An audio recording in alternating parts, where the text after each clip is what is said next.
Olá, sejam muito bem-vindos a mais um vídeo aqui no canal. Eu sou a professora Camila e no vídeo de hoje eu trago orientações pedagógicas para o período de estudos não presencial. Em decorrência da pandemia do coronavírus, o mundo inteiro precisa passar por adaptações na rotina e com crianças e jovens com ou sem deficiência não é diferente. Nós precisamos manter uma rotina semanal e diária para todas as crianças, né? A rotina desde o horário que a criança acorda até a hora que ela vai dormir. Qual será o horário das atividades dela? Né? Aqui no estado de São Paulo, as aulas são transmitidas pelo aplicativo Centro de Mídias. Então, tem horário certo para cada ano série. Então, como que a criança vai organizar essa rotina que vai mudar dentro da nova rotina dela, né? Então, ela vai acordar, vai tomar um café da manhã, vai arrumar a cama, escovar os dentes, vai fazer aulas pelo centro de mídias, depois ela tem atividades enviadas pelos professores da sala. Então essa rotina ela precisa ser muito bem elaborada e organizada, até porque os pais também estão em casa. Os pais responsáveis precisam fazer o home office, não dá para ficar à toa, né? Então, organizar a rotina da família vai facilitar esse processo, né? Até para a criança não ficar entediada. Mesmo que aquele conteúdo da aula pelo centro de mídias, que é geral, que é para o estado inteiro, não atinge essa criança, ela tem que ter a rotina, ela tem que ter a escuta, tem que estar ali participando daquele processo, tá? E aí as adaptações ficam em cargo do professor de sala de recursos e também do professor de sala regular. Então essa rotina é essencial. Além disso, nós temos que estimular a autonomia da criança em casa. Autonomia para cuidar da higiene, né? Para ir tomar banho, para escovar os dentes, autonomia na hora da alimentação. Né? Na escola, mesmo a criança com deficiência, elas são estimuladas a irem até a fila, pegar o pratinho, colocar a comida sozinhas. Então tem esse estímulo aí para autonomia, que em casa também é importante. Eu sei que às vezes a gente está com pressa, né? A mãe está fazendo alguma coisa e vai lá e põe a comida da criança correndo, né? Mas isso a gente acaba podando algumas habilidades das crianças. Então, estimular ela a ir fazer o prato, sentar na mesa, participar ali da conversa em família, escovar os dentes, tomar banho, se preparar para a hora das atividades, né? Então, a criança separar o cantinho dela de estudos, onde ela vai assistir às aulas, onde ela vai preparar o material dela, né? Não a mãe pegar, eu tenho visto muito, né? Os meus alunos estão assim, a mãe já tá lá com o material pronto. Não, é a criança que tem que separar. Então eu já aviso, olha, vai usar folha, vai usar caderno, vai usar qualquer que seja o material. A criança separa, né? Então a família pode orientar, aliás, deve orientar, mas a criança que tem que ter autonomia de ir buscar, de organizar até mesmo onde eles deixaram. Alguns, eu não sei onde está meu caderno, professor, eu vou chamar minha mãe. Não. Vamos lá, tem que ter organização. Onde é que você vai deixar o seu material? Você precisa usar todos os dias, né? Então tem que ter essa autonomia e nós, responsáveis, precisamos estimular isso. Durante todo o período de pandemia, de quarentena, e além disso, nós precisamos em casa, em família, estimular a interpretação. Não somente a interpretação de texto, né? Mas a interpretação de filmes, de livros, de momentos em família, de conversas, né, de histórias, qualquer que seja a atividade que está sendo feita em família, né, atividade, ou seja, qualquer momento em família, a criança tem que aprender a interpretar, seja um diálogo comum ou um texto. Né? Essa interpretação ela vai facilitar todo o processo de aprendizagem aí dessa criança. Então, interpretação não só no momento de quarentena, mas em todos os momentos da vida dessa criança. Não basta ela ser alfabetizada, ela tem que saber interpretar o mundo ao seu redor. Outra coisa que, enquanto os pais e responsáveis por crianças e jovens, a gente deixa passar de vez em quando, é de permitir a criança participar das tarefas da casa. Eu sei que a criança não vai fazer no nosso tempo, né? Ela vai fazer no tempo dela, ela não vai fazer do nosso jeito, vai fazer do jeito dela. Mas quando ela participa desse ciclo, né, da família, de como é a dinâmica familiar, ela se sente presente e outra, ela trabalha também a autonomia, ela vai lá, ela faz, ela arruma a própria cama, né, ela ajuda a lavar uma louça, claro que dentro do limite de cada criança. E aí você me pergunta, mas eu tenho uma criança com paralisia cerebral cadeirante, como que ela vai participar das tarefas da casa? ela pode participar. Se ela tem um movimento, né, de pegar, ela pode arrumar a cama, ela pode separar alimentos para a família. Então coloca na frente dela alguns alimentos e pede: filho, dá para mim, dá para mamãe a cenoura? Dá para mim a cebola? Né? Então ela vai pegar, ela vai auxiliar, então ela participou daquele processo, né, de fazer a alimentação, de pôr a mesa, de organizar alguma tarefa.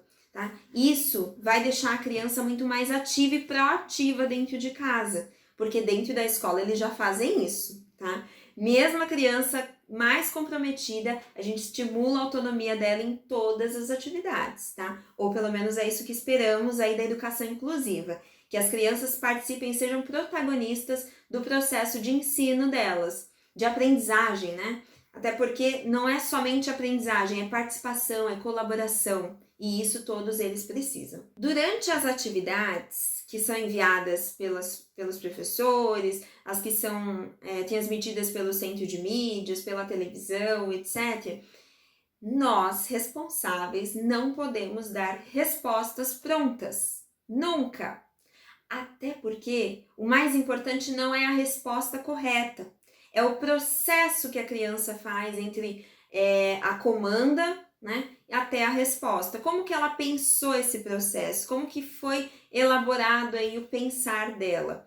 Então, isso é mais importante do que uma resposta correta.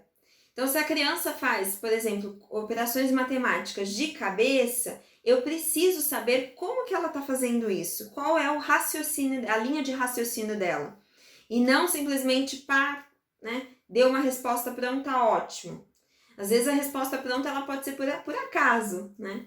E quando a gente consegue ver o processo do pensamento, a linha do raciocínio lógico da criança, eu consigo ver se ela errou, onde ela errou, para poder auxiliar e nas próximas ela conseguir fazer o processo de forma correta, né? No caso da matemática. Se for numa produção de texto, onde que aquela criança está errando? Será que ela está com problema de fala? Precisa passar com fono, fazer alguns exercícios? Será que ela está escutando direito? Né?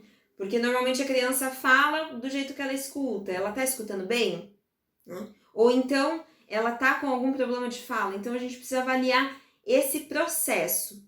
Tá? Então o mais importante não é respostas prontas. Às vezes eu estou em aula por videochamada e eu escuto os pais no fundo dando resposta.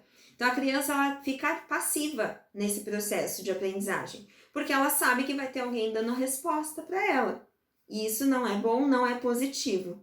Na minha rotina diária com os meus alunos, eu trabalho sempre a leitura. Seja uma leitura de um livro, de um texto, de uma música, independente de qualquer que seja, eu trabalho a leitura.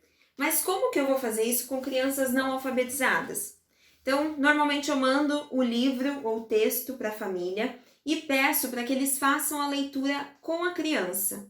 Então, o pai, a mãe, o responsável pode fazer a leitura sim para aquela criança que não é alfabetizada. Mas como que ele vai fazer isso? Qual é a melhor forma? Primeiro, aqui eu tenho um livro com letra e bastão, tá? Que é a letra que vai ser mais acessível para as crianças.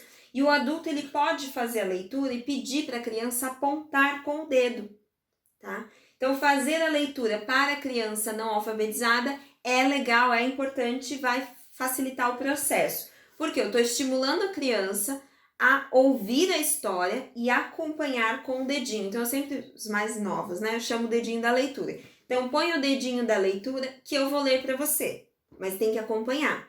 Não é a criança tá olhando para o nada e o responsável lendo. Não, ele tem que participar aqui. Então, ó, quem souber de um burrinho desses, né? O livro, independente de qual que seja, tá? Eu tenho aqui bastante livro da coleção do Itaú. Tem alguns livros que o Estado fornece, outros não. Então, qualquer que seja a leitura, peça para a criança acompanhar com o dedinho, tá? Mesmo que ela não seja alfabetizada. Mais um ponto importante no período de quarentena é estimular a comunicação da criança. Durante as aulas presenciais, nós colocamos cantigas, cantamos algumas músicas de roda, conversamos sobre jogos, regras, atividades diversas, mas o tempo todo estimulando a comunicação da criança. Em casa, a gente está fazendo comida, faz tudo muito rápido, vai limpar a casa e acaba deixando passar e não estabelecendo esse diálogo.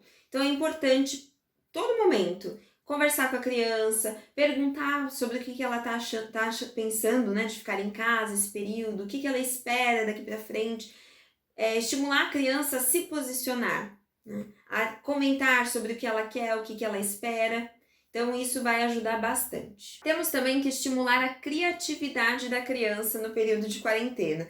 Também no período presencial, eu, enquanto professora, eu trabalho desenhos de formas, desenhos diversos, então sempre tem alguma atividade com tinta, com giz, com lápis, qualquer que seja o material para a criança estimular a criatividade dela. Até mesmo aqueles que gostam de produzir textos com assuntos aleatórios, né? Então, essa criatividade, ela precisa ser estimulada de sempre, sempre, sempre, sempre. Uma atividade que eu pedi para os meus alunos, os mais velhos, diário de quarentena. Então, eles têm que escrever todos os dias o que eles têm feito de novo, o que eles estão aprendendo todos os dias, né? Como está sendo a dinâmica familiar. Aqueles que não escrevem, né, frases, textos, eu peço para colocar uma palavra daquele dia. Como que foi o seu dia, né? Escreve uma palavra. Põe lá o cabeçalho, seu nome completo, e aí escreve alguma coisa. Os menores eu peço para fazer desenhos, então trabalhem sempre desenho. Deixa um caderno, pode ser de desenho ou com linhas normal, mas sempre peça para a criança fazer um desenho. Olha, você está assistindo tal desenho, vamos representar isso? Então, trabalhar a criatividade.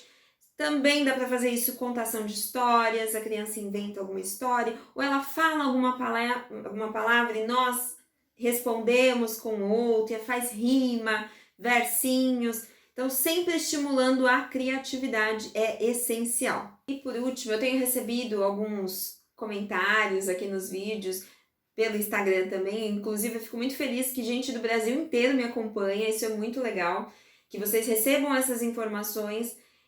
Muita gente me procura dizendo, o pai do meu aluno não é alfabetizado, como que ele vai ensinar, como que ele vai auxiliar a criança a realizar as atividades?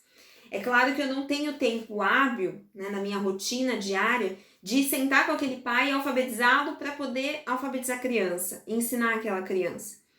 Então, a gente vai fazendo o que for mais fácil para a dinâmica familiar. Então, eu tenho que estudar qual é a dinâmica dessa família. Se tem alguma outra criança que sabe ler mais ou menos para conseguir auxiliar, então eu já trabalho com os dois, para que consiga passar informação, né? Porque eu tô lá passando uma atividade para o meu aluno, mas eu não consigo ver se ele está fazendo, se ele está fazendo certo, se ele está conseguindo compreender. Então, o ideal é sempre ter alguém do lado, alguém alfabetizado. Mas se isso não é possível, gente, vamos preparar a atividade mais lúdica para aquela criança, tá? Mas não dá para deixar de fazer, em hipótese alguma. Porque senão a gente interrompe esse processo de ensino-aprendizagem, quando voltar a criança regrediu. Isso acontece, né? Alguns especialistas dizem que não, que é impossível a criança voltar na hipótese silábica, mas acontece, porque aquele processo ele foi interrompido. Então, às vezes, num período de férias de 30 dias, isso já pode acontecer. Imagina numa quarentena que a gente não sabe nem quando vai acabar. Então, por menor e mais simples que seja a atividade, mantenha uma rotina de estudos. Meu aluno não tem WhatsApp, tem telefone fixo? Vamos fazer por telefone fixo. Meu aluno não tem celular, manda atividade, deixa na escola, os pais vão retirar, né? Tenta contato com algum colega que more próximo, para facilitar essa comunicação entre a família e a escola. Mas, claro, se a família não consegue ler um livro para a criança que não é alfabetizada, manda fazer uma interpretação de imagem, né? Então, manda sequências lógicas, né? Sequências temporais de imagem que a família consiga acompanhar. Então, a gente pode montar jogo, por exemplo. Tem um jogo que eu trabalho em sala de aula que é do pintinho. Então, tem o ovo, tem a casca do ovo quebrando e tem o pintinho. Qual é a sequência dos fatos? Então, são atividades simples, mas que a gente precisa estimular. Então, tem que ter uma atividade pelo menos por dia. Sala de recursos é 1, 2 vezes na semana. Mas manda uma lição de casa, manda uma rotina, um exercício de desenho, de escrita para aquela criança não perder aquilo que ela já conquistou. Senão vai ser muito difícil. Imagina ficar meses em casa, sem produzir, e quando voltar, vai ter quebra de rotina. A gente já sabe que vai ser difícil para eles voltarem para a escola, né? Para acordar cedo. e entre outras coisas. Então, por menor que seja a atividade, mande alguma coisa para os alunos e pais responsáveis estimulem a criança. Seja fazer uma lista de compras, seja recortar uma revista, encontrar as letrinhas, por menor que seja a atividade, ela já vai ter um ganho muito grande. Então esse foi o vídeo de hoje. Eu já adianto que o próximo será um compilado de perguntas e respostas sobre o período de estudos não presenciais. Então eu já te convido a deixar a sua dúvida aqui no comentário e também no Instagram sobre esse momento que nós estamos vivendo. Espero que tenham gostado, um beijo e até a próxima!